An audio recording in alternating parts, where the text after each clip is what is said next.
आइए हम लोग स्टार्ट करते हैं अपना class course work for energy का।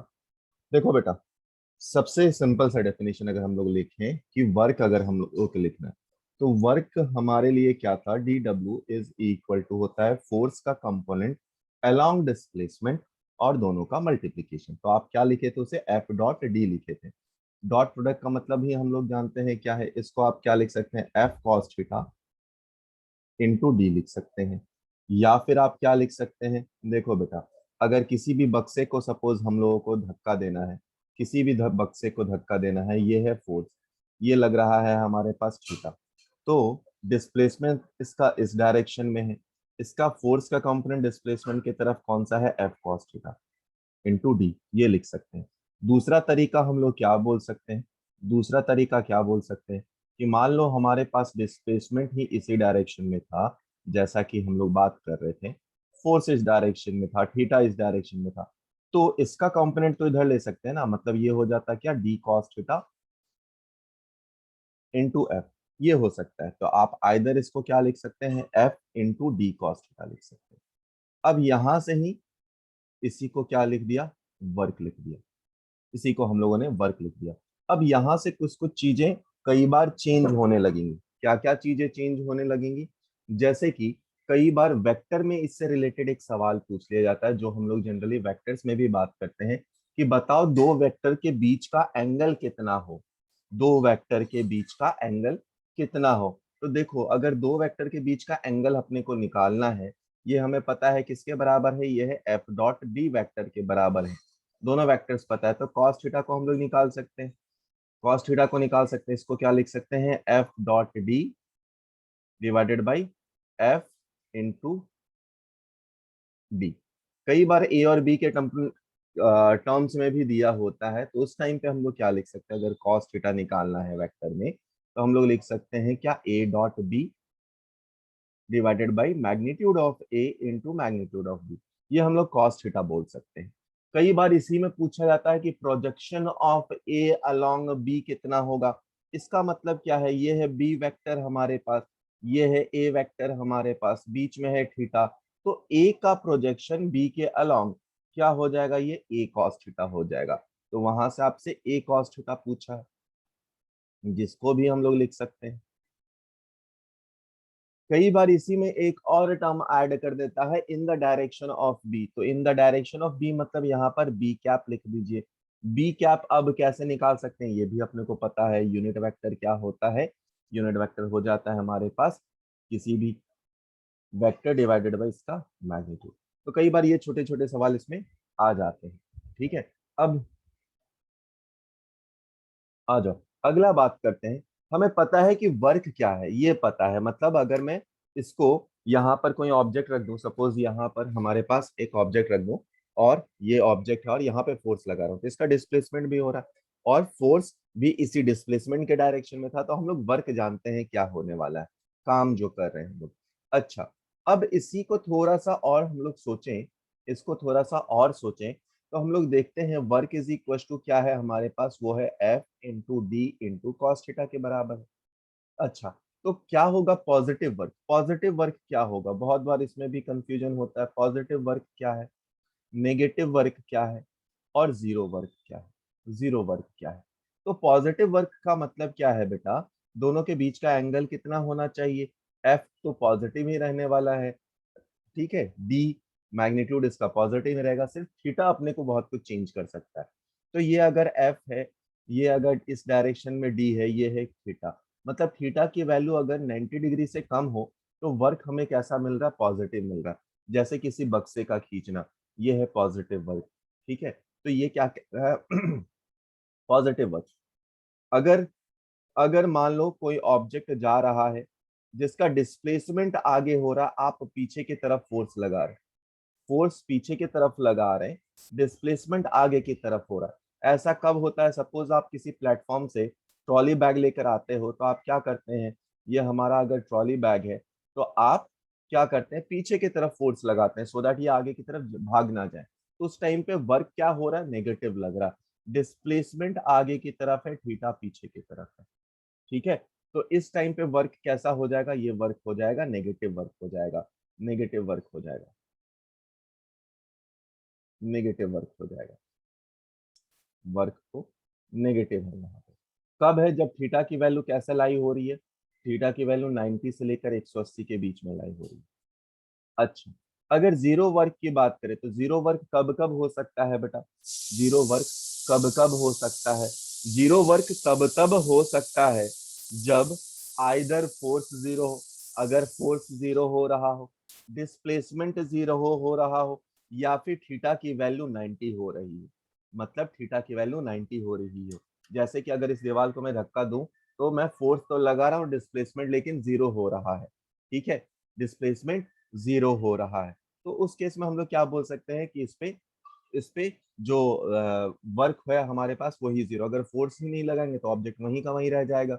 ये भी है हमारे पास। थीटा की वैल्यू 90 डिग्री हो, मतलब अगर मान लीजिए आप आगे की तरफ जा रहे हैं और फोर्स आप लगा रहे हैं ऊपर की तरफ, डिस्प्लेसमेंट आगे की तरफ हो रहा है। कैसे? सर पे एक बक्सा ले लिया और आप आगे की तरफ वॉक कर रहे हैं, तो फोर्स जो लग रहा है वो ऊपर की तरफ लग रहा है और डिस्प्लेसमेंट हो रहा है आगे की तरफ, तो एंगल 90 डिग्री हो गया।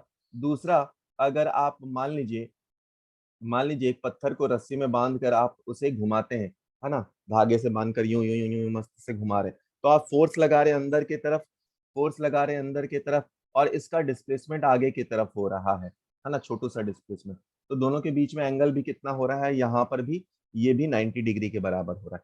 तो ये सभी किसके एग्जाम्पल है? ये सभी हैं जीरो वर्क के एग्जाम्पल। ये है नेगेटिव और ये है पॉजिटिव। कई बार वर्क की यूनिट पूछी जाती है, तो वर्क का यूनिट कितना होता है? वो होता है जूल के बराबर होता है। अब अगर इसमें जूल के बराबर होता है, इसकी डायमेंशन अगर देखी जाए तो किसके बराबर है? फोर्स इंटू डिस्प्लेसमेंट के बराबर है, यानी फोर्स का डायमेंशन लिख दो mL t-2 इंटू एल लिख दो, यानी ये आ जाएगा mL² t-2 के बराबर हो जाएगा। ये हो जाएगा हमारे पास। ठीक है, तो ये सभी वर्क से रिलेटेड चीजें हैं। अगर आप सीजीएस में इसको चेंज करना चाहो तो क्या होगा? एसआई में क्या होगा? फोर्स की यूनिट एसआई में क्या होती है? न्यूटन इंटू मीटर हो जाएगा एसआई में। और जब आप सीजीएस में चले जाएंगे तो डायन इंटू सेंटीमीटर हो जाएगा, जिसको हम लोग अर्ग बोलते हैं। तो 1 जूल इज इक्वल टू, सभी को शायद याद होगा, 10⁻⁷ अर्ग के बराबर होता है। ठीक है, आप पॉजिटिव नेगेटिव वर्क का एक और एग्जांपल देख सकते हैं। याद करो, ब्लॉक के ऊपर ब्लॉक जो हम लोग लिखे थे, फ्रिक्शन में ये बातें हम लोग पढ़े थे। तो एक ब्लॉक के ऊपर दूसरा ब्लॉक था, एक आप फोर्स लगा रहे, है ना, तो कैपिटल एफ के कारण इस पे वर्क कैसा हो रहा था? अब सब पे अलग अलग वर्क है। फ्रिक्शन ऊपर वाले के लिए पॉजिटिव वर्क कर रहा था, क्योंकि डिस्प्लेसमेंट भी आगे और फोर्स भी आगे, तो इसके लिए जो वर्क डन बाय फ्रिक्शन था वो यहाँ पर पॉजिटिव था। बट इसके लिए अगर चाहे तो work done by friction negative था, क्योंकि ये पीछे की तरफ फोर्स लग रहा था। But work done by capital F वो पॉजिटिव था। ये भी हम लोग इसमें से देख सकते हैं। नेक्स्ट आते हैं काइनेटिक एनर्जी पे। Kinetic energy. अब काइनेटिक एनर्जी का अगर डेफिनेशन बोला जाए बेटा तो क्या है ना, तो ये बताया जाता है कि because of object in motion कितना काम किया जा सकता है। So it is measure of work an object can perform because of its motion. तो चाहो तो इस डेफिनेशन को लिख सकते हो। जनरली काइनेटिक एनर्जी हम लोग बोलते तो सिर्फ हाफ mv² बोल देते हैं। काइनेटिक एनर्जी का अगर डिफाइन करने के लिए बोला जाए तो हम लोग क्या बोल सकते हैं? It is it is measure of it is measure of work an object can perform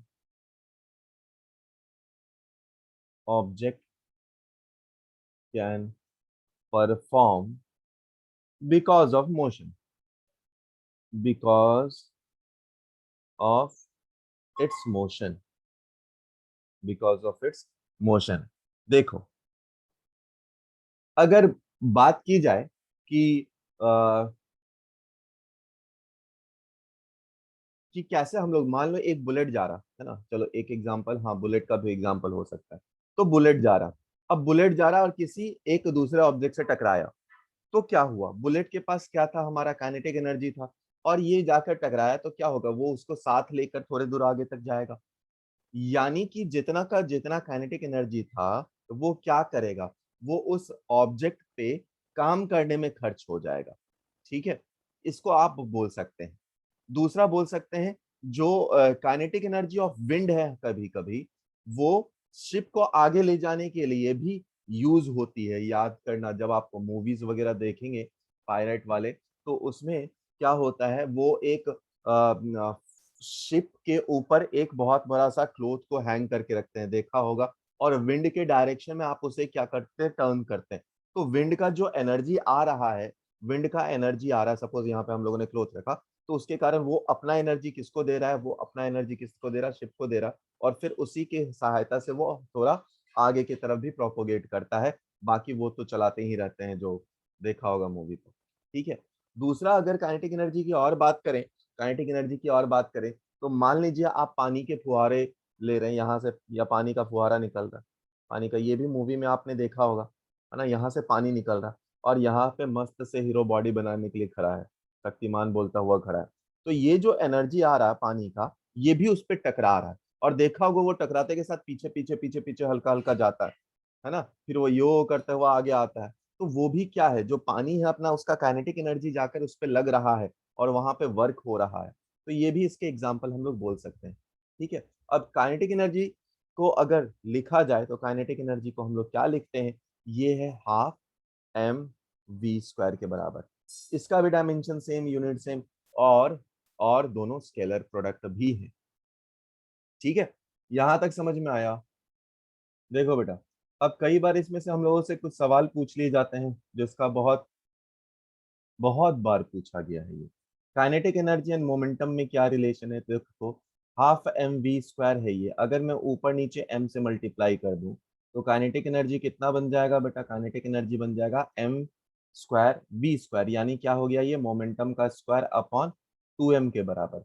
अब इससे कई सारे सवाल पूछे जाते हैं कि मोमेंटम को इतना परसेंट से इंक्रीज कर दिया तो काइनेटिक एनर्जी कितना से चेंज हो जाएगा। ठीक है, ये एक आम सवाल है बनाना, कि लगभग पूछ दिया जाता है कि मान लो, क्वेश्चन में बोल दिया जाता है, मान लो मोमेंटम को 44% से इंक्रीज कर दिया गया, है ना, मोमेंटम को 44% से इंक्रीज कर दिया गया, तो बताओ काइनेटिक एनर्जी में कितना चेंज हो जाएगा। आप सिंपल सा क्या बोल सकते हैं, अगर ऐसे सवाल से पूछा जाए, तो P1, ये P2 है ना, P को चेंज किया गया, K1 अपॉन K2, मोमेंटम की बात कर रहा, पी स्क्वायर, P2 कितना हो जाएगा, 1.44 times of 1.44 times of P square. इसको 12% लेते हैं, ज्यादा आसान रहेगा, 12% लेते हैं, है ना। तो 12%, रुक जाओ, इस सवाल को थोड़ा सा चेंज कर देते हैं। मोमेंटम को मान लो 20% से बोल देते हैं, बस वैसे ही कैलकुलेशन का आसानी हो, और कुछ नहीं। मोमेंटम को अगर 20% से बोलते हैं, तो P2 कितना अपने से हो जाएगा, P2 हो जाएगा 1.2।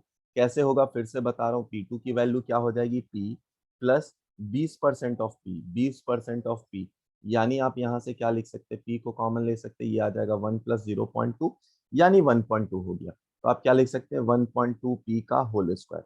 तो अगर इससे अब सिंप्लीफाई करें, तो K2 की वैल्यू कितने से इंक्रीज हो जाएगी, 12 का स्क्वायर कितना हो जाएगा, 144, यानी K2 की इंक्रीज जो होगी वो 44% से ये इंक्रीज हो जाएगा काइनेटिक एनर्जी। दूसरा, इसमें से और पूछा जाता है कि काइनेटिक एनर्जी एंड वर्क से रिलेटेड सवाल। देखो बेटा, क्या इसी में स्टॉपिंग डिस्टेंस की भी कहानी कभी कभी आ जाती है। तो अगर मैं बोलूँ काइनेटिक एनर्जी जो ऑब्जेक्ट का है, ये कन्वर्ट होगा तो वर्क के फॉर्म में ही, यानी फोर्स इंटू डिस्टेंस के फॉर्म में चेंज होगा, ये हम लोग बोल सकते हैं। ठीक है। अच्छा, तो काइनेटिक एनर्जी, मान लो कई बार बोला जाए कि ऑब्जेक्ट जो है वो किसी वेलोसिटी से जा रहा था और रफ सरफेस पे छोड़ दिया गया, तो कुछ टाइम बाद जाकर ये रुक जाता है, कुछ टाइम बाद, कुछ डिस्टेंस ट्रेवल करने के बाद ये रुक जाता है। तो अपने को बताना है, तो हम लोग यहाँ से क्या बता सकते हैं बेटा, ये जो एक्स है यही है हमारे लिए स्टॉपिंग डिस्टेंस, कि कितने दूर बाद जाकर ये रुक गया, यही कहलाएगा स्टॉपिंग डिस्टेंस, यही कहलाएगा हमारे लिए stopping distance. Stopping distance, although इसके लिए कुछ खास हमारे लिए फॉर्मूले यूज करने की जरूरत नहीं है, आप डायरेक्टली एनर्जी कंजर्वेशन से भी बता सकते हैं, बट स्टिल सपोज आपको लिखना है, तो काइनेटिक एनर्जी कितना है, हाफ एम वी स्क्वायर। और फोर्स को क्या लिख सकते हैं हम लोग, मास इनटू एक्सेलरेशन लिखेंगे, क्योंकि हम लोग ने ऐसा बोला कि ये रफ सरफेस है, तो हम लोग इसको क्या लिख सकते हैं, मास इनटू म्यू जी लिख सकते हैं। ठीक है, मास इनटू म्यू जी, यही हो गया इसका रिटार्डेशन। Into x. तो यहां से आप एक्स की वैल्यू निकाल सकते हैं जो कि आ रही है V square upon twice G, twice mu G के बराबर आ रही है। एक तो ये पार्ट हो गया कि हम लोग इसको ऐसे भी लिख सकते हैं। अच्छा, दूसरा, कई बार, चलो इसको कॉपी कर लो फिर आगे साफ करके बता। कभी कभी कुछ और सवाल काइनेटिक एनर्जी से रिलेटेड पूछे जाते हैं, जैसे कि पहला सवाल जो पूछा जा सकता है हमारे लिए, वर्क डन, और या फिर काइनेटिक एनर्जी को क्या लिख सकते हैं आप, force into distance work done के बराबर लिख सकते हैं हम। अच्छा, अब इसको थोड़ा और सिंप्लीफाई करते हैं और सोचते हैं हम लोग, मान लो फोर्स सेम हो। कई बार आपने पढ़ा होगा कि बोल रहा है कि ऑब्जेक्ट है जिसकी रफ्तार कुछ है, वो जा रहा है ना, वो जा रहा है, और दोनों ने सेम ब्रेक अप्लाई करा। तो अगर सेम ब्रेक अप्लाई करा है तो रिटार्डिंग फोर्स जो है उस पे वो तो सेम है। अगर ब्रेक सेम लग रहा है तो रिटार्डिंग फोर्स सेम है। यानी उस टाइम पे आप क्या लिख सकते हैं कि जो हमारा काइनेटिक एनर्जी है वो डायरेक्टली प्रोपोर्शनल टू एक्स है। और अगर ऐसी बात है तो हम लोग क्या लिख सकते हैं, k1/k2 is equal to x1/x2 भी लिख सकते हैं। ये भी हो सकता है। ठीक है, तो कई बार इससे रिलेटेड चीजें पूछ ली जाती है। आइए थोड़ा और आगे बढ़ते हैं, थोड़ा और आगे बढ़ते हैं। कई बार अपने से पूछ लिया जाता है, कई बार हम लोगों से पूछा जाता है कि work done by variable force कितना होगा। अभी तक जितना भी हम लोग बात कर रहे थे इसमें फोर्स कांस्टेंट है, बट वेरिएबल फोर्स कहने का क्या तात्पर्य है बेटा, कि हमारा फोर्स जो है वो चेंज हो रहा है। सपोज मैंने पहले 50 में बहुत एनर्जी में था और मैं किसी बक्से को धकेल रहा हूँ, 50 न्यूटन के फोर्स लगा रहा हूँ। उसके बाद फिर धीरे धीरे मैं थकने लगा तो मेरा जो फोर्स लगाना है वो 50 से घटकर 40 हो गया है, फिर धीरे धीरे 30 हो गया। तो अगर जो है फोर्स मेरा वो वैरी कर रहा हो, है ना, तब क्या होगा, देखो बेटा, अगर हम लोग उसके लिए लिखें तो हम लोग डी डब्ल्यू को क्या लिखे थे, उसको स्टार्टिंग में आप लिखे थे एफ डी एक्स। अगर फोर्स वेरिएबल है तो आप दोनों को इंटीग्रेट कर दें। इसका मतलब क्या है बेटा, अब इस बात को समझते हैं हम लोग। ये अगर अगर एफ एंड एक्स का कर्व हो, अगर एफ एक्स का कर्व हो तो एरिया क्या बताएगा, एरिया क्या बताएगा, एरिया बताएगा हमारा वर्क, एरिया बताएगा वर्क। अगर अगर एनर्जी या वर्क का कर्व दिया हो, अगर एनर्जी का या वर्क का कर्व दिया हो तो स्लोप क्या बताएगा, स्लोप क्या बताएगा, फोर्स बताएगा, स्लोप बताएगा फोर्स। ठीक है, तो ये हम लोग जान सकते हैं। इस पे रिलेटेड भी सवाल बहुत सारे होते हैं, कल हम लोग इससे रिलेटेड सवाल भी करेंगे, आज सिर्फ थ्योरी पढ़ लेंगे। ठीक है, तो ये तो हमारा क्या हो जाएगा, work done for variable force. ये किसके लिए है, work done for variable force, variable force. ठीक है, ठीक है। अच्छा, आप चाहो तो इसको घर पे एक सवाल लिख लो, घर पे ट्राई भी कर सकते हो। अगर इसका कोई एग्जाम्पल लेना है तो हम लोग एग्जाम्पल लिखकर ट्राई भी कर सकते हैं। जैसे कि एग्जाम्पल में अगर बोला जाए कि फोर्स की जो वैल्यू है वो सपोज है हमारे पास 3x² प्लस 2x प्लस 5 है, और इस पे जो डिस्प्लेसमेंट हुआ है पार्टिकल का वो x इज इक्वल टू 2 से लेकर x इज इक्वल टू 5 तक हुआ है ना। तो आपको वर्क निकालना, निकाल लीजिएगा, इंटीग्रेट करना है, बस आप निकाल सकते हैं। अब आता है work energy theorem, work energy theorem. इसका कहने का क्या तात्पर्य है और कहाँ से आया बेटा, देखो, हम लोग जानते हैं कुछ रिलेशंस, अपने को पहले पता था क्या, फाइनल वेलोसिटी का square is equal to initial velocity plus twice into acceleration into x, है ना। ये आया कहाँ से था, अगर हम लोग इसको लिखें तो v square minus u square किसके बराबर है, ट्वाइस ए एक्स के। अगर मैं दोनों साइड m/2 से मल्टीप्लाई कर दूं तो क्या हो जाएगा, m/2 वी स्क्वायर। ये आया किसके बराबर, m/2 ऑफ यू स्क्वायर। ये किसके बराबर आया, ये आया m/2 of twice A x. तो देखो बेटा यहाँ पर ये क्या आया, काइनेटिक एनर्जी का final minus minus kinetic energy का इनिशियल इज इक्वल टू यहाँ पर क्या आया, वर्क।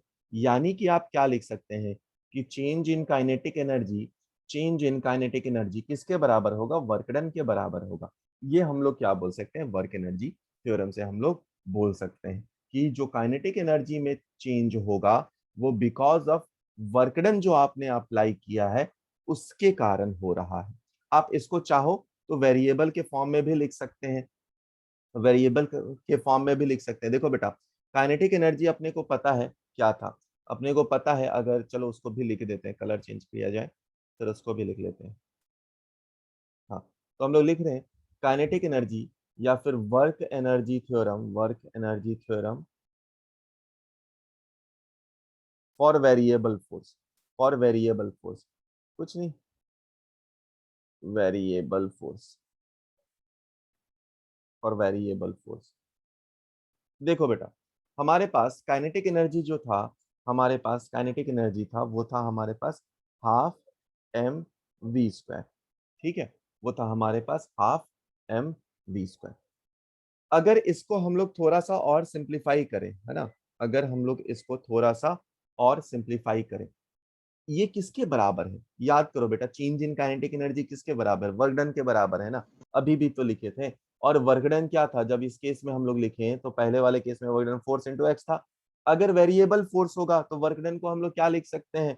क्यों ही ज्यादा इंटीग्रेशन करना, वैसे ही आप डरोगे इंटीग्रेशन से। तो डेल्टा के तो हम लोग क्या लिख सकते हैं बेटा? डेल्टा के को हम लोग लिख सकते हैं integration of F D x. तो यही क्या हो गया? Work done by variable force हो गया।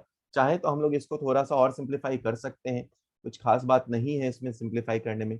हम लोग पहले काइनेटिक एनर्जी ले लेंगे, rate of change of kinetic energy देखेंगे, फिर देखेंगे rate of change of kinetic energy वो किसके? फोर्स इनटू वेलोसिटी के बराबर होगा, जो कि पावर के बराबर है।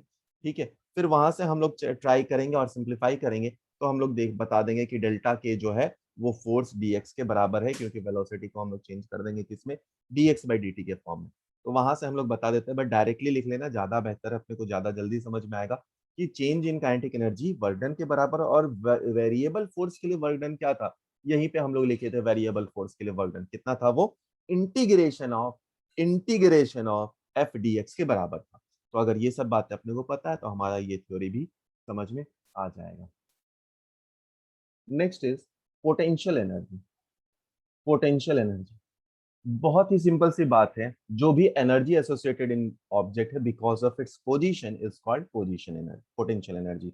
अब देखो, मान लो कोई पेन यहाँ पर रखा हुआ है, तो इसका पोटेंशियल एनर्जी अलग है ग्राउंड के रिस्पेक्ट में। अब इसी को उठा कर रख दिया तो पोटेंशियल एनर्जी फिर से इसका इंक्रीज हो गया। तो हम लोग जब बात करते हैं पोटेंशियल एनर्जी की, तो हम लोग जनरली बात करते हैं कि इसका पोजीशन के रिस्पेक्ट में कितना एनर्जी में चेंजेस हो रहे हैं, या एनर्जी इसका कितना है। मान लीजिए, मान लीजिए आप पानी को, देखो बेटा इसमें भी हम लोग सिर्फ फिर से बात करते हैं कि अगर ऑब्जेक्ट है हमारा, ऑब्जेक्ट है या पानी है, आप इसको उठाकर बिल्डिंग के ऊपर रखते हैं, बिल्डिंग के ऊपर रखते हैं, तो क्या कर रहे हैं हम लोग? हमारा जो फोर्स लग रहा है, अब किसके किसके कारण लग रहा है? मान लो यहाँ पर हम लोग रखते हैं ऑब्जेक्ट, तो इस पे एक्सटर्नल एजेंट का जो फोर्स लग रहा है वो ऊपर की तरफ लग रहा है। जो नीचे की तरफ फोर्स है वो हमारा किसके कारण है? ग्रेविटी के कारण है। और डिस्प्लेसमेंट ऊपर की तरफ हो रहा है। तो देखो क्या हो रहा है, work done by external agent क्या है? फोर्स और डिस्प्लेसमेंट पॉजिटिव है, दोनों सेम डायरेक्शन है तो पॉजिटिव है। वर्क डन बाय ग्रेविटी अगर बात की जाए तो वो नेगेटिव हुआ, क्योंकि फोर्स इसका नीचे है, डिस्प्लेसमेंट ऊपर है। अगर देखा जाए तो पोटेंशियल एनर्जी इंक्रीज करा है, तो पोटेंशियल एनर्जी इंक्रीज करा है। ठीक है, तो यहां से क्या लिख सकते हैं आप? Work done by external agent is equal to change in potential energy. Increase in मतलब इंक्रीज इन पोटेंशियल एनर्जी आप बेसिकली बोल सकते हैं। अब यहाँ पे क्या लिख सकते हैं? Work done by gravity is equal to minus of change in potential energy बोल सकते हैं आप, या फिर डिक्रीज हो रहा है, अपोजिट है। अब जब देखो पानी को आप लेकर जाते हैं यहाँ से ऊपर, तो फिफ्थ फ्लोर पे सपोज लेकर गए, तो आप क्या हुआ? पानी को फिफ्थ फ्लोर पे रख दिए, मतलब उसका पोटेंशियल एनर्जी बढ़ गया है। अब जैसे ही आप उसको छोड़ते हैं, तो क्या होता है? पोटेंशियल एनर्जी कन्वर्ट होकर काइनेटिक एनर्जी में आता है और पानी अपने को रफ्तार के साथ जमीन पर मिलता है।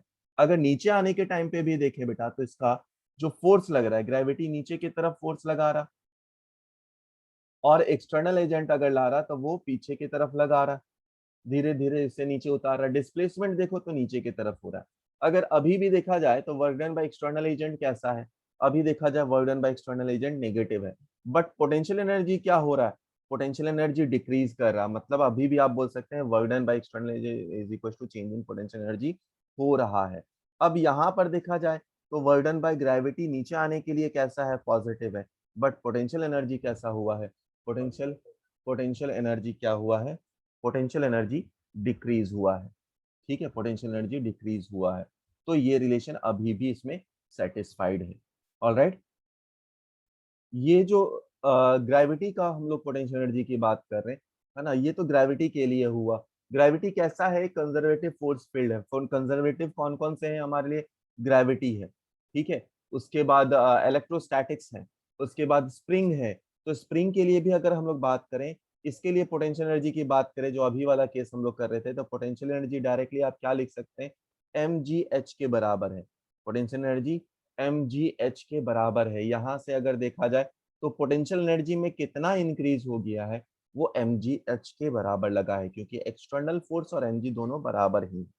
अगर काइनेटिक किसकी बात करें हम लोग? स्प्रिंग में पोटेंशियल एनर्जी की बात करें, हम लोग बात करें स्प्रिंग पोटेंशियल एनर्जी की। अगर बात करें स्प्रिंग पोटेंशियल एनर्जी, अगर बात करें हम लोग स्प्रिंग पोटेंशियल एनर्जी, तो स्प्रिंग पोटेंशियल एनर्जी कितना है बेटा? अगर हम लोग बात करें स्प्रिंग की पोटेंशियल एनर्जी, तो ये है स्प्रिंग के लिए। अब इसमें जो पोटेंशियल एनर्जी होगा, देखो बेटा, यहाँ पर अगर आप खींचते हैं इसे बाय अमाउंट ऑफ एक्स, तो पीछे की तरफ ये फोर्स लगाता है स्प्रिंग, है ना। और स्प्रिंग का फोर्स किसके बराबर होता है? माइनस के एक्स के बराबर होता है। डिस्प्लेसमेंट के अपोजिट डायरेक्शन में होता है। इसके लिए अगर हम लोग इसका वर्क डन निकालें, और वर्क डन मतलब dx से मल्टीप्लाई करें, फिर इंटीग्रेट कर दें, तो स्प्रिंग के लिए जो पोटेंशियल एनर्जी आएगा वो हाफ के एक्स के बराबर आएगा, हाफ के एक्स स्क्वायर के बराबर आ जाएगा। ये हो जाएगा क्या? स्प्रिंग का पोटेंशियल एनर्जी। कई बार इसमें एक और सवाल पूछ लिया जाता है।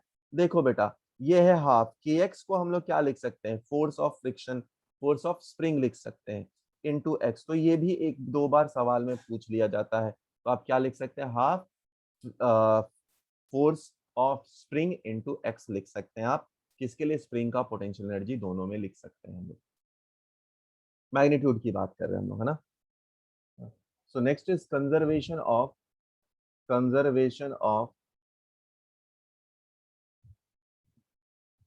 Mechanical energy. देखो बेटा, टोटल एनर्जी क्या है हमारे पास? वो है sum of kinetic energy plus potential energy.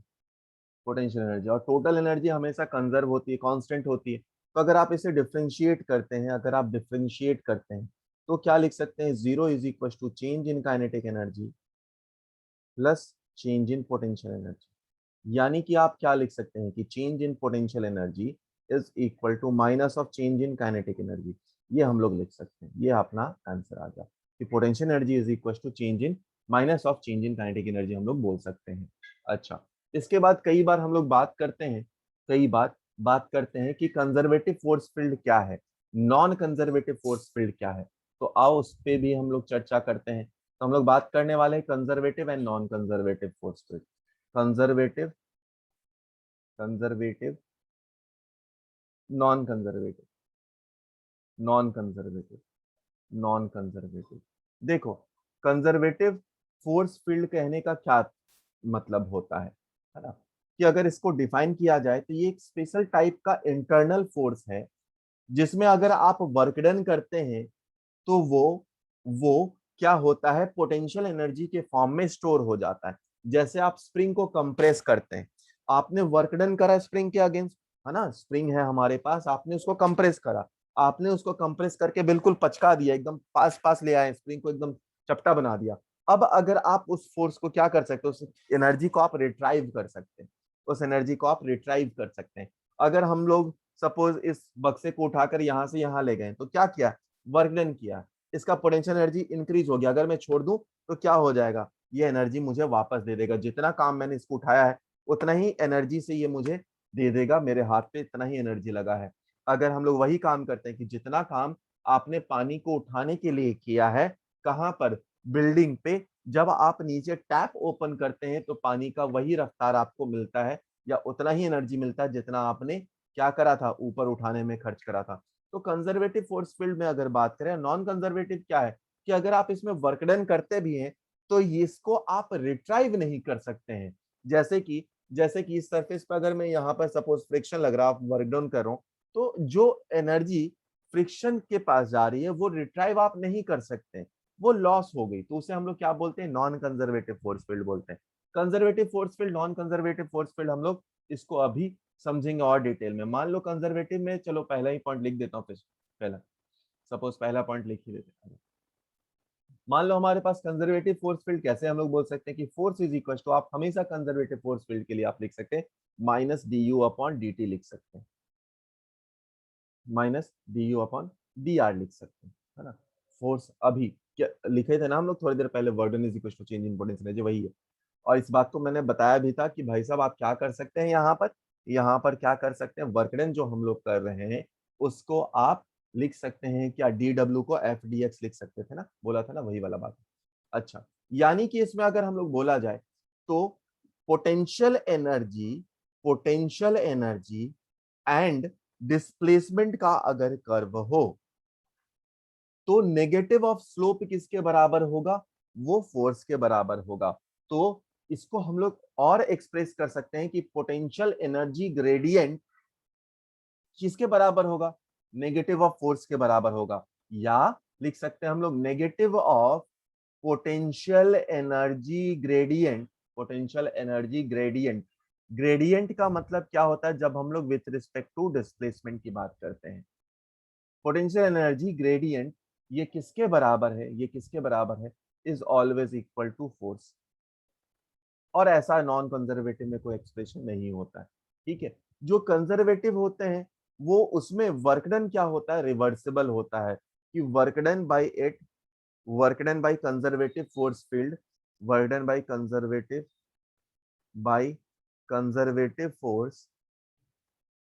Force is reversible, reversible. और work done by non conservative force is irreversible, irreversible. अच्छा, नेक्स्ट, जो वर्कडन है, अच्छा बताओ, अगर मैं यहां से यहां तक हाइट पे लेकर जाना है, मतलब सपोज मुझे यहां से इस पेन को उठाकर यहां लेकर जाना है, तो मैं सीधा जाऊं यहां से घूमते घूमते यहां पहुंचू, इधर से इधर से इधर से इधर से इधर से इधर से घूमते यहां पे पहुंचू, स्टिल वर्कडन कितना लग रहा होगा, वो सेम लगेगा सबके लिए, अनलेस अनटिल इनिशियल और फाइनल पॉइंट सेम हो। तो वर्कडन है वो पाथ पे डिपेंड नहीं करता है, वर्कडन पाथ से इंडिपेंडेंट होता है, किसके लिए, कंजर्वेटिव फोर्स फील्ड के लिए। तो work done is path independent, work done is path independent,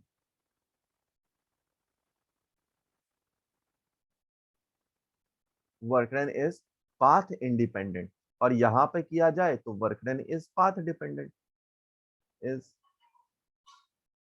path dependent, work done is path dependent.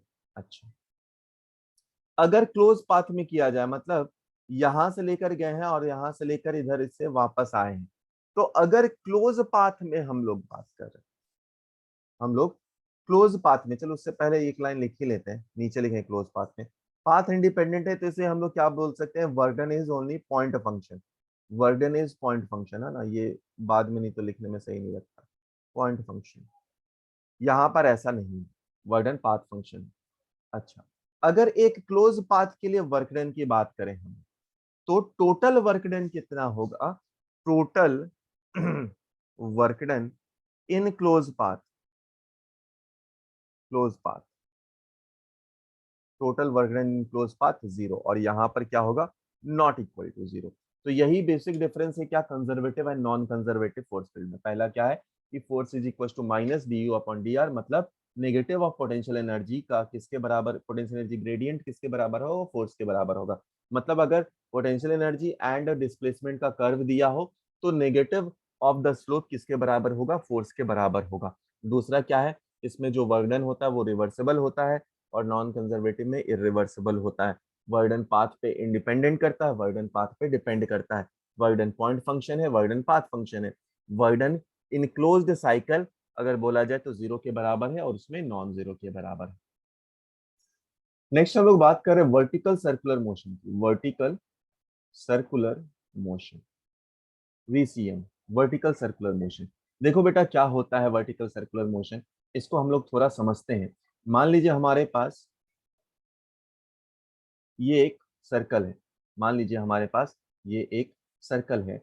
अच्छा, इसको, इसका सेंटर से किसी भी पॉइंट का ये सेंटर मान लेते हैं, यहाँ पर दूसरा कलर चेंज किए। यहाँ पर कोई हमारे पास पार्टिकल है, यहाँ पर कोई हमारे पास पार्टिकल है, तो यहाँ पर अगर पार्टिकल है तो ये मोशन में होगा। ये जो पार्टिकल है यहाँ पर, ये मोशन में होगा। इसका यहाँ से अगर एंगल बनाया जाए तो मान लीजिए ये एंगल थीटा है, ये एंगल थीटा है। अच्छा, इस पे इस पे आगे की तरफ होगी रफ्तार, कितनी होगी, v के बराबर होगी किसी भी टाइम पे। नीचे की तरफ इस पे लग रहा होगा mg, और यहाँ पर हम लोग चाहें तो इस डायरेक्शन में भी देख सकते हैं। आइए थोड़ा और सिंप्लीफाई करते हैं। ये है हमारे पास mg, ये है v, तो इस पे इधर जो फोर्स लग रहा होगा ये भी होगा हमारे पास थीटा। अगर ये पूरा VCM को थोड़ा डिटेल में बता रहा हूँ क्योंकि यहाँ पर हर स्टेप पे न्यूमेरिकल बनते हैं तो थोड़ा सा डिटेल हो जाएगा, बट स्टिल जल्दी से जल्दी हम लोग कवर करेंगे, बहुत ज्यादा स्लो नहीं करेंगे क्योंकि हम लोगों को पूरा खत्म करना है, आज ही का टारगेट है। तो इस साइड जो फोर्स लग रहा होगा वो होगा कितना, mv² अपॉन r के बराबर, और इधर जो हमारे पास फोर्स लग रहा होगा वो एक और होगा mg cos थीटा के बराबर। ठीक है, इधर लग रहा होगा टेंशन के बराबर। तो आप अगर इस पूरे के लिए टेंशन लिखना चाहें तो टेंशन आप लिख सकते हैं, टेंशन आप लिख सकते हैं, कितना लिख सकते हैं बेटा, अगर हम लोग टेंशन लिखना चाहें तो टेंशन को हम लोग लिख सकते हैं mg cos theta plus mv² upon r लिख सकते हैं। ठीक है, ये हम लोग आराम से इस पे लिख सकते हैं, बहुत बढ़िया। आइए अब, लेकिन ये आर्बिट्री पॉइंट है, हम लोगों को 3 पॉइंट निकालना होगा। एक होगा ए जो कि सबसे बॉटम पॉइंट होगा, एक होगा बी जो कि यहाँ का पॉइंट होगा, और एक होगा सी जो कि टॉप पॉइंट होगा। तो हम लोगों को इन तीनों के बारे में सब कुछ जानना है। तो अगर इन दोनों पे हम लोग देखें बेटा, इन दोनों पे हम लोग देखें, ठीक है, तो जरा सा ये पॉइंट पी, ये जो पॉइंट पी है, ये जो पॉइंट पी है और ए में रिलेशन देखें, रिलेशन देखें, तो यहाँ का स्पीड को मान लो मैंने v1 लिया है, v1 लिया है। ये जो हाइट है बेटा कितने के बराबर हो जाएगा, टोटल हाइट इसका जो लेंथ होगा वो l के बराबर या r के बराबर होगा, और ये डिस्टेंस कितने के बराबर हो जाएगा, r minus r cos theta के बराबर हो जाएगा, क्योंकि ये डिस्टेंस r cos थीटा होगा। तो ये जो h है इसको मैं लिख देता हूं r,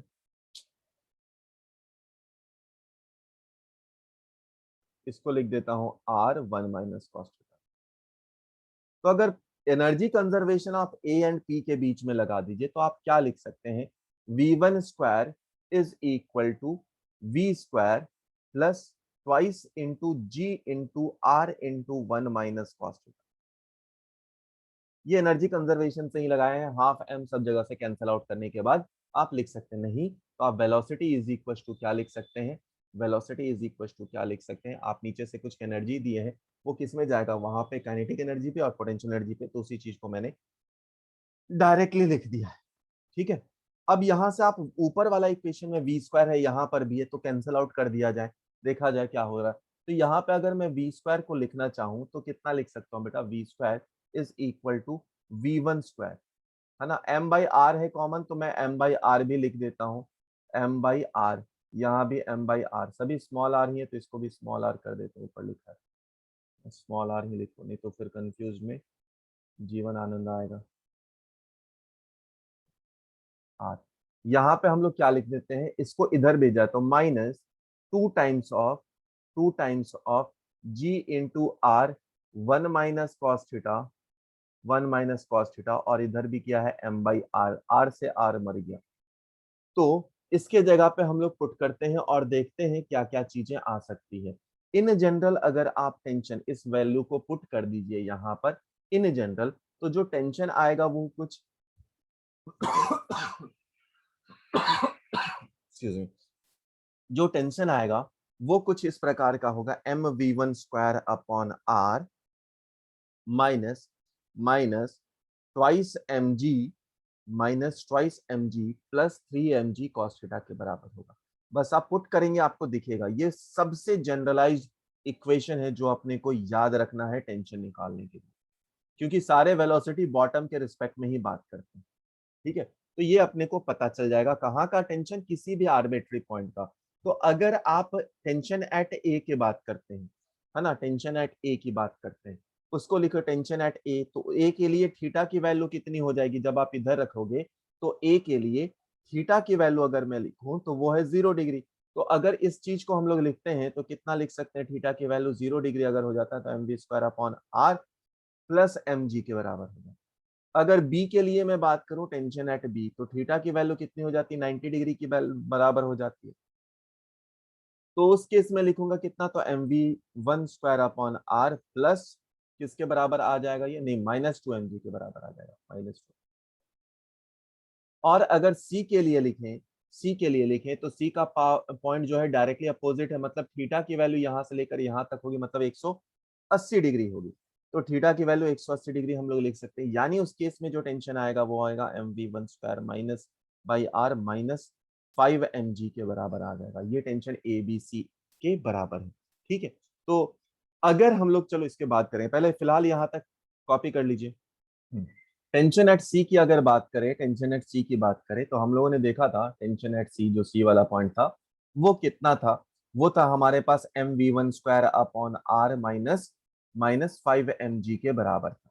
अगर tension at C looping of loop लिखा हो, for looping of loop, looping of loop, या vertical to complete vertical circular motion. अब यहां पर अगर सर्कुलर मोशन को कंप्लीट करना है तो यहां पर क्या होगा बेटा, यहां पर नीचे की तरफ mg लगेगा, और बिकॉज ऑफ यहां पर कुछ वेलोसिटी होना चाहिए, तो यहां पर कुछ सेंट्रीफ्यूगल फोर्स भी लगेगा m v three upon r के बराबर।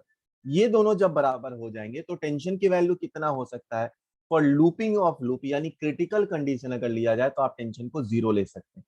मतलब उस केस में जो वेट है हमारा, मिनिमम कंडीशन है ये, टेंशन ज्यादा हुआ तो अच्छी बात है, एम वी स्क्वायर ज्यादा हो जाएगा, फिर मिनिमम कंडीशन जो है हमारे पास, उसमें क्या हो सकता है कि टेंशन की वैल्यू 0 हो सकती है।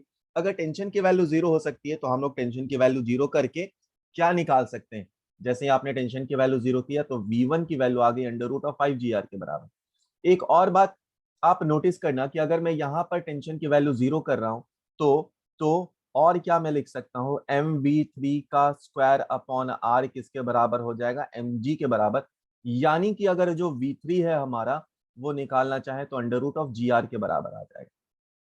ठीक है, वो GR के बराबर आ जाएगा। सिमिलरली आप क्या चाहते हैं, आप यहाँ का वेलोसिटी अपने को पता चल गया कितना है, √5 GR के बराबर। जब आप कंजर्वेशन ऑफ एनर्जी लगा देंगे बिटवीन बी एंड सी, तो वी एट बी भी, जो V2 हम लोग लिख रहे हैं, वो भी अपने को पता चल जाएगा। आप उसको भी चाहो तो सिंप्लीफाई करके बता सकते हो कितना होगा। ट्राई कर लो, जल्दी से पता चल जाएगा। अगर आप ट्राई करिएगा तो ये वेलोसिटी आपको तुरंत चल जाएगा, वो लगभग 3 GR के बराबर होगा। वो लगभग 3 GR के बराबर होगा, जो वेलोसिटी एट 2 है वो लगभग 3 GR के बराबर आ जाएगा। अब इसी से आप टेंशन, ये सब अपने को पता चल गया, वेलोसिटीज पता चल गई है, तो आप टेंशन डिफरेंट डिफरेंट पॉइंट पे निकाल सकते हैं, टेंशंस निकाल सकते हैं। जैसे यहाँ पर कितना होगा, 6 mg के बराबर, यहाँ 3 mg के बराबर, यहाँ पर 0 के बराबर लिख सकते हैं आप। ये 6 mg के बराबर आ जाएगा, ये 3 mg के बराबर टेंशन आ जाएगा, यहाँ पर टेंशन 0 के बराबर आ जाएगा। ये तो हो गया किसके लिए, अगर स्ट्रिंग बांधा हुआ है तब के, स्ट्रिंग के लिए हुआ।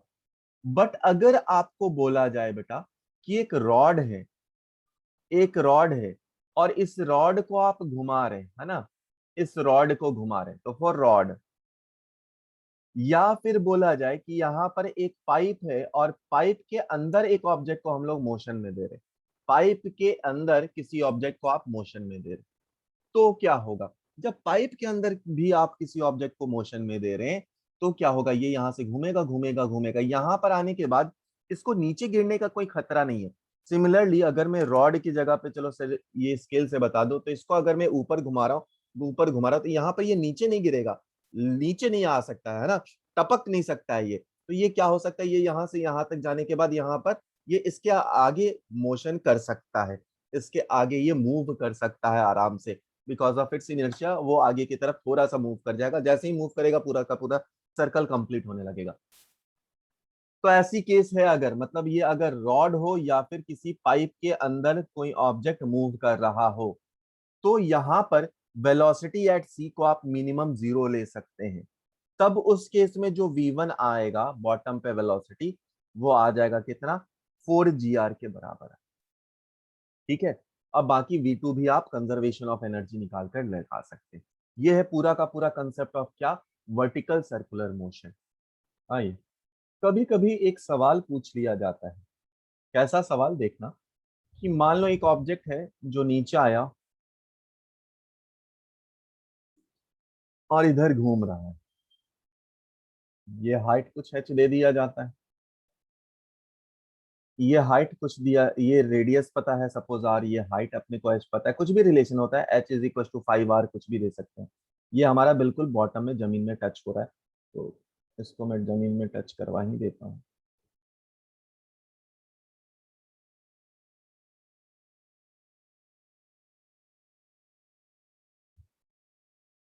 ठीक है, ये अपने पास रहता है। तो देखो, अब इसमें कई सारी चीज पूछी जाती है, जैसे अगर यहाँ का वेलोसिटी v1 निकालना है, तो क्या कर सकते हैं हम लोग, अगर v1 निकालना है तो हम लोग लिख सकते हैं हाफ m v1 का whole square is equal to mgh कर सकते हैं। तो यहाँ से आप v1 निकाल सकते हैं। अगर मान लो मेरे से यहाँ का वेलोसिटी पूछा है, v2 पूछा है, तो आइदर मेरे पास दो ऑप्शन है v2 निकालने के। आइदर मुझे यहां से यहां तक का डिफरेंस x बोल दो। तो अगर मुझे यहां से यहां तक का डिफरेंस पता है तो आप क्या लिख सकते हैं, हाफ एम वी टू का square is equal to m g x बोल सकते हैं। एक तो तरीका ये है। दूसरा तरीका है एनर्जी कंजर्वेशन लगाने का। तो एनर्जी कंजर्वेशन लगाने का क्या लिख सकते हैं आप, हाफ एम वी वन का whole square is equal to m into g into, अब यहां से यहां तक का टोटल डिस्टेंस कितना हो गया, 2r हो गया, plus half m v square. यहां से भी हम लोग V2 निकाल सकते हैं। ठीक है, यहां से भी V2 दोनों तरीकों से निकाल सकते हैं। ये तो हो गया वेलोसिटीज निकालने की। लेकिन कई बार यहाँ पे कंफ्यूजन आता है तब जब बच्चे से नॉर्मल पूछा जाता है। मान लो इस पॉइंट पे अगर नॉर्मल अपने से पूछ रहा है ना, तो किधर लगेगा नॉर्मल, हमेशा किधर लगता है बेटा, कॉन्टैक्ट सरफेस पे लगता है और ऑब्जेक्ट के तरफ लगता है। ये बच्चे भूल जाते हैं कि ऑब्जेक्ट के तरफ किधर लगता है। यहाँ पे अगर देखो बेटा, तो इस पे mg नीचे की तरफ लग रहा, इस पे m v square m we one square upon r भी नीचे की तरफ लग रहा है। तो इस पे जो नॉर्मल है वो किधर लग रहा, नॉर्मल ऊपर की तरफ लग रहा। यानी इस केस में नॉर्मल वन अगर मैं बोलूं, वो बराबर है m g plus m we one square upon r के बराबर। जब ये यहां पर गया बेटा, ऑब्जेक्ट यहां पर गया, तो वेलोसिटी इधर है ना, एम जी नीचे की तरफ लग रहा है, ये ऊपर की तरफ लग रहा है, कौन सा, m v two square upon r. अब यहां पर कंफ्यूजन आती है बच्चों को, और उन्हें लगता है कि नॉर्मल ऊपर की तरफ लगेगा, यहीं पे वो गलत हो जाते हैं। नॉर्मल हमेशा ऑब्जेक्ट के टुवर्ड्स लगे। तो n two is equal to अभी क्या हो जाएगा, एम जी माइनस तो यहाँ पे हम लोग लिख सकते हैं कितना, एम उसका है V2 का स्क्वायर अपॉन आर लिख सकते हैं। तो ये दोनों की नॉर्मल में डिफरेंस हो जाएगा। ठीक है, आ, एक बात नोटिस करो बेटा, जल्दी में, ये गलत हो रहा था अपने से, कि यहाँ पर अगर नॉर्मल नीचे की तरफ है, ये क्या बता रहा है, mg ज्यादा है। mg ज्यादा होगा तो तब ये गिर जाएगा, जो कि पॉसिबल नहीं है। हम लोग गिरना नहीं चाहते हैं, तो अगर गिरना नहीं है इसको, तो नॉर्मल और इसमें थोड़ा सा अलग होगा। नॉर्मल क्या अप्लाई करेगा, नॉर्मल किधर अप्लाई करेगा, अगर mg ज्यादा हुआ तब तो ऑब्जेक्ट नीचे गिर जाएगा, तब तो नॉर्मल लगेगा ही नहीं। यानी कि m v square by r वाला फोर्स ज्यादा होगा तभी नॉर्मल लग सकता है। यानी जो नॉर्मल लग रहा है हमारा वो ऊपर की तरफ है, नॉर्मल जो लग रहा है वो ऊपर की तरफ है, ऊपर की तरफ है, तभी बॉडी कांटेक्ट में रहेगा। सपोज आप बकेट में एक छोटा सा वो कोई बॉल लेकर अगर आप घुमाते हैं, तो क्या होता है बेटा, बकेट जब ऊपर जाता है तो अगर mg हो जाएगा तो वो बॉल नीचे गिर जाएगा, है ना, अगर mg डोमिनेट हुआ। और अगर हम लोग तेज घुमाते हैं तो क्या होता है, बॉल उस पर चिपका रहता है। तो उस टाइम पे क्या है, सेंट्रीफ्यूगल फोर्स ज्यादा है, तो ऑब्वियसली उस केस में अपने को लिखना ज्यादा सही होगा, m v square upon r minus m g, m v square upon r minus m g लिखना ज्यादा बेहतर रहेगा। ठीक है, नेक्स्ट आता है, कई बार अपने से इक्विलिब्रियम के बारे में पूछा जाता है कि कौन सा स्टेबल इक्विलिब्रियम है, कौन सा अनस्टेबल इक्विलिब्रियम है। तो देखो बेटा, अगर हम लोग बात करें एक दो ऐसे कर्व की बात करते हैं, तो यहाँ पर अगर मैं कोई ऑब्जेक्ट को रखता हूँ, इसको अगर मैं डिस्प्लेस करता हूँ तो ये अपने इक्विलिब्रियम पोजीशन को वापस जाएगा, बट यहाँ पे अगर रखें तो ये अपने इक्विलिब्रियम पोजीशन को वापस नहीं करेगा, जैसे ही डिस्प्लेस करा ये दूर चला जाएगा। तो मान लीजिए इसी पे हम लोगों ने कर्व बना दिया ये, ठीक है। तो यह है फोर्स, पोटेंशियल एनर्जी, और एक्स का पहले कर्व बता देते हैं, U1 एक्स का। तो देखो बेटा, जहां पर पोटेंशियल एनर्जी कम है, जहां पर पोटेंशियल एनर्जी कम है वहां पे स्टेबिलिटी ज्यादा है। तो इस पॉइंट पे ये कैसा इक्विलिब्रियम है, ये स्टेबल इक्विलिब्रियम है। तो स्टेबल इक्विलिब्रियम में क्या होता है, stable equilibrium, stable equilibrium object का tendency towards its mean position होगा। तो object has tendency tendency towards mean position, towards mean position, object has tendency towards mean position, ये मीन पोजीशन की तरफ वापस आ रहा। बट अनस्टेबल इक्विलिब्रियम में ऐसा नहीं है। अच्छा, चाहे स्टेबल हो या अनस्टेबल हो, दोनों बात में आप एक बात नोटिस कर रहे होंगे कि स्लोप जीरो है। du upon dx is equal to zero, किसके लिए, बोथ के लिए, चाहे आप स्टेबल की बात करें, स्टेबल की बात करें या अनस्टेबल की बात करें, या अनस्टेबल की बात करें, दोनों के लिए क्या है, स्लोप हमारा जीरो है। यानी कि आप du अपॉन डी एक्स किसके बराबर था, फोर्स के बराबर था, यानी फोर्स भी जीरो होना चाहिए। अगर हम लोग बात करें यहां पर, देखो बेटा ये कौन सा है, मिनिमा का कंडीशन है, मिनिमा का कंडीशन है। तो आपको अगर याद हो मिनिमा का कंडीशन, जब हम लोग डिफरेंशिएशन में पढ़ते हैं मैक्सिमा मिनिमा, तो यहाँ पर क्या होता है, यहाँ पर D square you upon D x square की अगर बात की जाए, ये मिनिमा के केस में क्या होता है बेटा, ये greater than equal to zero होता है, ग्रेटर देन जीरो होता है।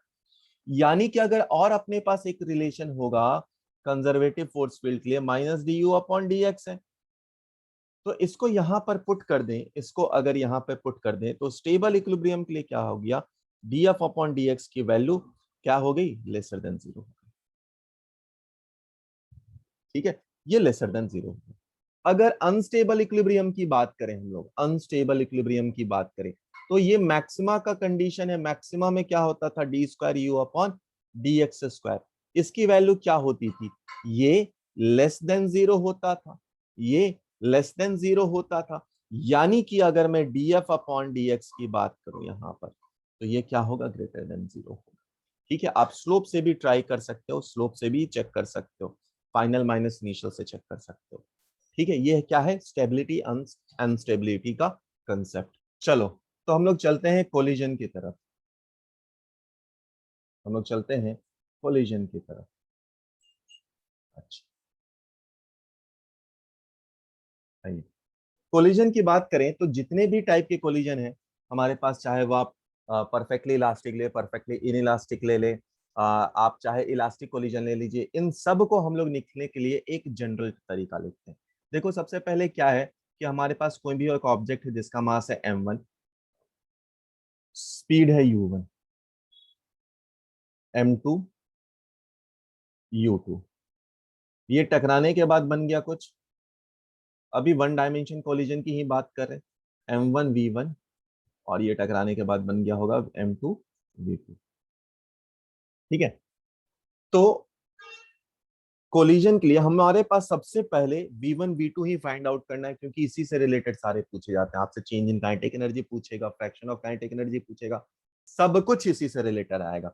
तो चलो अगर हम लोग इसको v1 की बात करें, है ना, तो v1 आप पहले इसको भी बता देता हूँ कि कौन कौन सी इक्वेशन लिख सकते हैं। सबसे पहले आपको मान लो डिराइव ही करना है, तो आप हमेशा लगा सकते हैं कौन सा, conservation of momentum, conservation of momentum, ये आप हर सिचुएशन में लगा सकते हैं। ठीक है, मतलब initial momentum is equal to final momentum आप लगा सकते हैं। दूसरा आप लगा सकते हैं जो बहुत काम का है, velocity of separation, velocity of separation, velocity of separation क्या होगा बेटा, v2 माइनस v1, सेपरेट हो रहा है मतलब इसको ज्यादा होना चाहिए, is equal to coefficient of restitution into velocity of approach, velocity of approach, approach. यानी कि ये है E times of u1 minus u2। Approach कब होगा? जब u1 ज्यादा होगा तभी तो कोलिजन होगा। दूसरा इक्वेशन, ये दोनों आपको मैक्सिमम चीज में सहायता कर देंगे और आप किसी भी सवाल को इन दोनों से तो निकाल लोगे।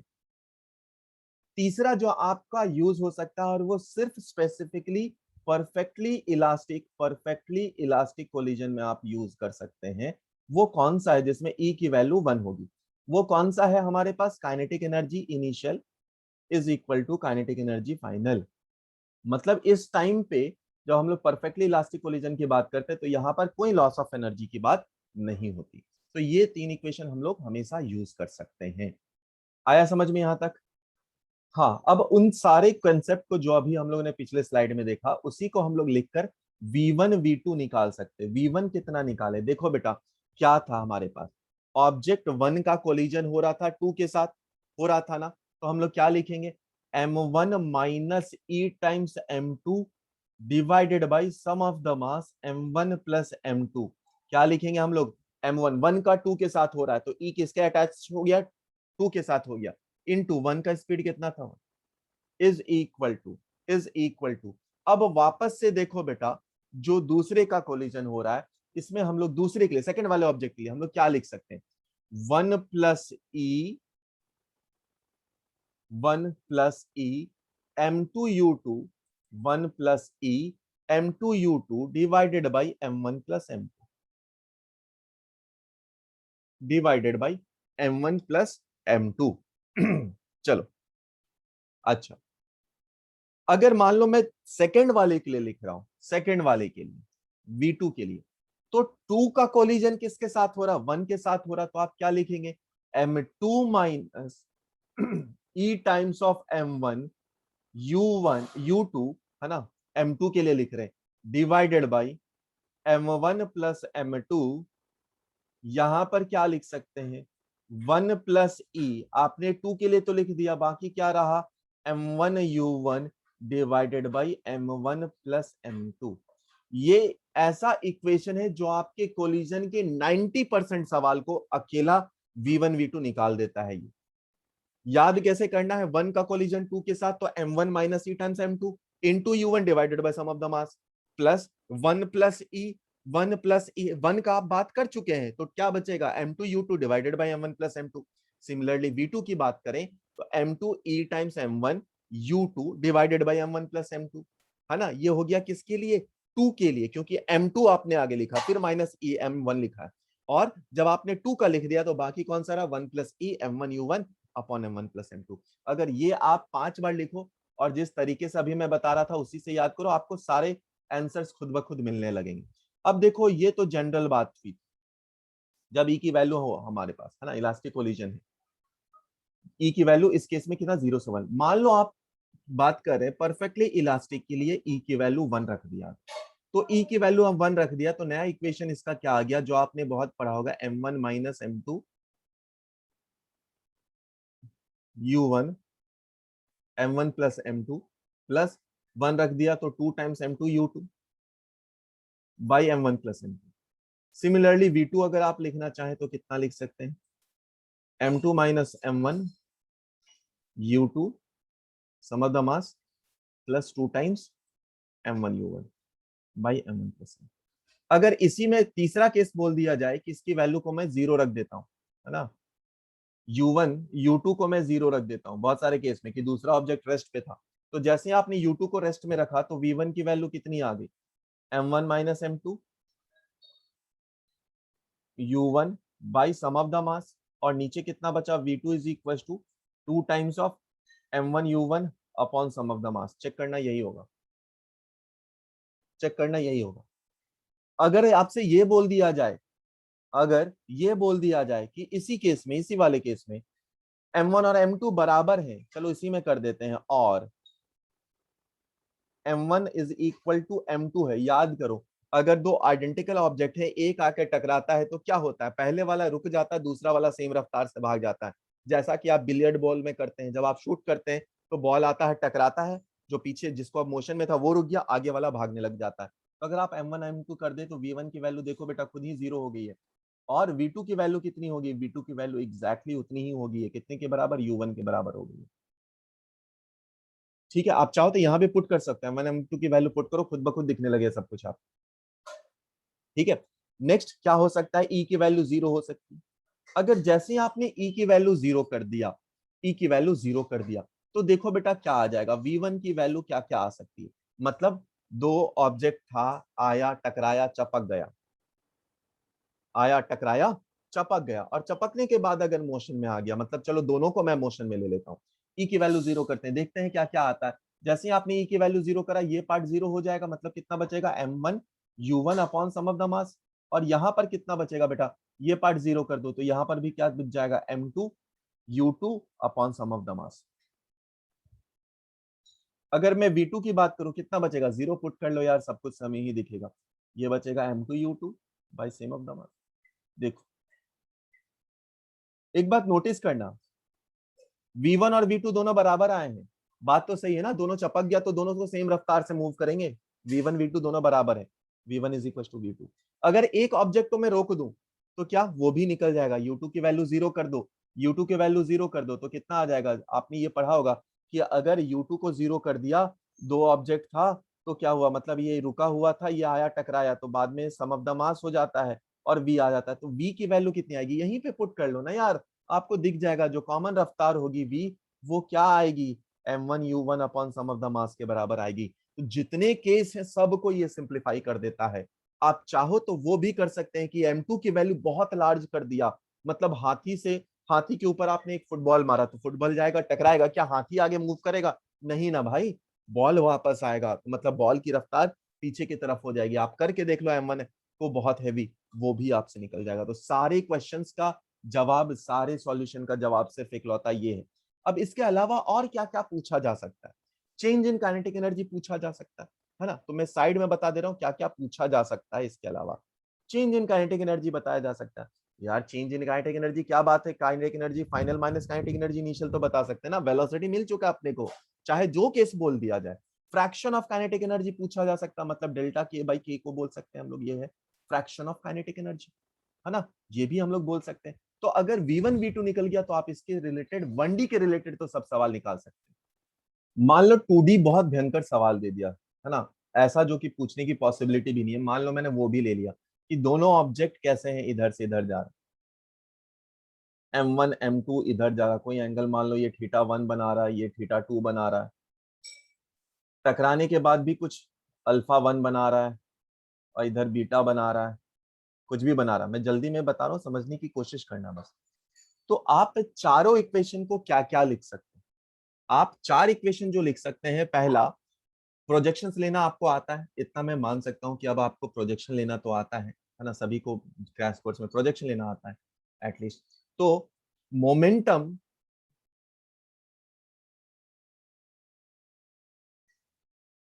मोमेंटम कंजर्वेशन एक्स डायरेक्शन में लगा दो, क्या होगा सर, मान लो इसका सबका मास भी लिख देता हूं मैं, m1 m2, ठीक है, m1 u1 cos θ1 plus m2 u2 cos θ2 is equal to m1 v1 cos alpha plus m2 v2 cos beta. ठीक है, ये लिख सकते हैं हम लोग। अगर इसी को y डायरेक्शन में लिखना हुआ तो लिख सकते हैं बेटा आप। और क्या लिख सकते हैं, हमेशा दो इक्वेशन बहुत काम का था, क्या लिख सकते हैं आप, velocity of separation in x direction is equal to, क्या लिख सकते हैं, e times of velocity of approach in x direction, ये लिख सकते हैं। सिमिलरली आप क्या लिख सकते हैं, velocity of separation y direction is equal to e times of velocity of separation, velocity of approach in y direction, approach in y direction separation. ठीक है, तो ये हमारा 2D का अगर न्यूमेरिकल बनाना तो बन जाएगा यहाँ से। कई बार एक और कंसेप्ट जो काम आता है, मान लो ऑब्जेक्ट रुका हुआ है और ये ऑब्जेक्ट आया टकराया, है ना, टकराया, दोनों टकराने के बाद मान लो एक ऑब्जेक्ट कुछ θ1 एंगल बनाता है और दूसरा ऑब्जेक्ट कुछ दूसरा एंगल से बनाकर निकल रहा है, तो ये थीटा प्लस फाई का सम 90 डिग्री के बराबर होता है, ये कई बार आपसे पूछा जाता है। अब लास्ट टाइप के सवाल जिस पे चलते हैं, जो आपसे पूछा जा सकता है। ये वॉल है हमारे पास, यहां से ऑब्जेक्ट आया, यहां से ऑब्जेक्ट आया जिसकी रफ्तार कुछ u थी, मास m थी, ये आया, मान लीजिए यही एंगल को मैंने ले लिया है थीटा, टकराने के बाद ये इधर से इधर चला गया है, ठीक है, इसकी कुछ रफ्तार v हो गई है, इसकी कुछ रफ्तार v हो गई है, ये एंगल हुआ है अल्फा, ये एंगल हुआ है अल्फा। तो ये जो v होगा बेटा, v, ये हमेशा e टाइम्स u के बराबर होगा। एक और कंसेप्ट अभी साइड में ही बता देता हूँ, जो वेलोसिटी होगा वो हमेशा, या vn, चलो बताऊंगा बाद में, v is equal to e times u के बराबर हो जाएगा। ये तो इस डायरेक्शन में हो गया, जो वेलोसिटी इधर निकला है हमारे पास, ठीक है। अच्छा, इसको और थोड़ा सा हम लोग सिंप्लीफाई कर ले और मोमेंटम इस डायरेक्शन में देख लिया जाए, इस डायरेक्शन में देख लिया जाए, तो आपको एक बात पता होनी चाहिए कि u साइन थीटा, जो मोमेंटम अलोंग द वॉल है, वो किसके बराबर हो जाएगा, v टाइम साइन अल्फा के बराबर हो जाएगा। एंड जो e टाइम्स u v के लिए लिख रहे हैं, e टाइम्स u, हाँ हाँ हाँ, एक सेकंड रुक जा, एक सेकंड रुक जा, एक सेकंड रुक जा, एक सेकंड रुक जा, एक सेकंड रुक जा, वेलोसिटी ऑफ अप्रोच, एक सेकंड रुको, एक सेकंड रुको। अपने को एक बात याद होगा बेटा कि velocity of separation is equal to e times of velocity of approach होता है। तो वेलोसिटी ऑफ सेपरेशन अगर हम लोग देखें तो वेलोसिटी ऑफ सेपरेशन क्या है हमारे लिए, v cos अल्फा है, और वेलोसिटी ऑफ अप्रोच क्या है हमारे टाइम्स, ये है क्या, u है, u cos थीटा है। तो अगर मैं उसको लिखूं, चलो उसी के हिसाब से लिख रहा हूं मैं, velocity of separation v cos alpha is equal to e times of velocity of approach, जो कि है u cos थीटा के बराबर, ठीक है। तो इसी चीज को हम लोग और क्या लिख सकते हैं, हमारे पास है क्या, u sine theta is equal to v sine alpha, और यहां पर है, मैं इसको लिख देता हूं इस साइड में, u cos theta is equal to v cos alpha, है ना, ऊपर वाले दोनों इक्वेशन को, इन दोनों को अगर मैं डिवाइड कर दूं, है ना, इन दोनों को अगर हम लोग डिवाइड कर दें, तो क्या आ रहा है हमारे पास, tan alpha is equal to tan theta by e के बराबर आ रहा, tan थीटा बाई e के बराबर आ रहा। और यहां से आप चाहें तो, यहां से आप चाहें तो v की वैल्यू कितने के बराबर आ सकती है, v की वैल्यू आ जाएगी u स्क्वायर, जो कि अंडर रूट से बाहर निकलेगा तो u बच जाएगा, अंडर रूट में बचेगा इसका sine square theta plus E square cos square theta, ये बच जाएगा, ठीक है। जब आप इसको स्क्वायर, क्या स्क्वायर एंड ऐड कर देंगे तो आ जाएगा हमारे पास। ओके, लास्ट 2 पॉइंट बाकी है मुझे लिखना बस, फिर ये चैप्टर खत्म। देखो बेटा, एक सवाल है जो बहुत फेमस सवाल है और कई बार पूछा जाता है, कि मान लीजिए यहाँ पर एक दीवार है और बॉल आया, टप्पा खाया, ये टप्पा खाया, टप्पा खाने के बाद वापस जाएगा, फिर टप्पा खाकर इधर आएगा, फिर ये ऊपर जाएगा, ऐसा होता रहेगा, ऐसा होता रहेगा। तो हर टाइम में जो वेलोसिटी ऑफ सेपरेशन हो रहा है किसी भी टाइम पे, तो n टाइम्स में अगर वेलोसिटी लिखा जाए, n टप्पे के बाद जो वेलोसिटी होगा वो e का पावर n टाइम्स u के बराबर होगा, ये वाला भी। अगर h की वैल्यू बताई जाए, एच एन की वैल्यू बताई जाए कि n टप्पे के बाद इसका हाइट कितना होगा, वो होगा e का power 2n times of u के बराबर हो जाए। कल हम लोग जब क्वेश्चन करेंगे, ये दोनों रिलेशन अपने लिए याद रखने लायक है ना, कल जब हम लोग क्वेश्चन करेंगे तो इसका भी प्रूफ कर लेंगे, कौन सा, जब हम लोग कल क्वेश्चन स्टार्ट करेंगे तो इसका भी प्रूफ कर देंगे, ठीक है। फिलहाल के लिए एज अ फॉर्मूला आप इस दोनों को भी रख सकते हैं कि nth कोलिजन के बाद जो वेलोसिटी होगा वो कितना होगा, e का पावर n के बराबर इंटू u, और एच एन जो हाइट आफ्टर nth कोलिजन होगा वो e का power 2n times h, sorry sorry sorry, यहाँ पर h हो जाएगा या h नॉट हो जाएगा, जो आप, ठीक है। चलिए, पूरा का पूरा थ्योरी हो चुका, कल हम लोग इसके बारे में, इसके नीट के पहले सवाल करेंगे, फिर जेई के।